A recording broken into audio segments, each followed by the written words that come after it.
ഇന്നത്തെ തിരുവചനം സങ്കീർത്തനങ്ങളുടെ പുസ്തകം 66 4 മുതൽ 10 വരെ. സർവഭൂമിയും നിന്നെ നമസ്കരിച്ചു പാടും, അവർ നിന്റെ നാമത്തിന് കീർത്തനം പാടും എന്നിങ്ങനെ ദൈവത്തോട് പറവിൻ. വന്ന് ദൈവത്തിൻ്റെ പ്രവർത്തികളെ നോക്കുവിൻ.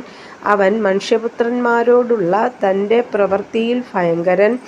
അവൻ സമുദ്രത്തെ ഉണങ്ങിയ നിലമാക്കി.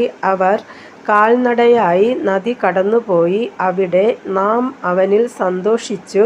അവൻ തൻ്റെ ശക്തിയാൽ എന്നേക്കും വാഴുന്നു. അവൻ്റെ കണ്ണ് ജാതികളെ നോക്കുന്നു. മത്സരക്കാർ തങ്ങളെ തന്നെ ഉയർത്തരുതേ. വംശങ്ങളെ, നമ്മുടെ ദൈവത്തെ വാഴ്ത്തുവിൻ.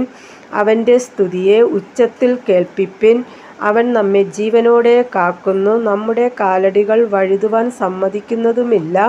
ദൈവമേ, നീ ഞങ്ങളെ പരിശോധിച്ചിരിക്കുന്നു. വെള്ളി ഊതിക്കഴിക്കും പോലെ നീ ഞങ്ങളെ ഊതിക്കഴിച്ചിരിക്കുന്നു. കർത്താവായ യേശുവേ, അങ്ങയുടെ നാമം വാഴ്ത്തപ്പെടുമാറാകട്ടെ. ആമേൻ.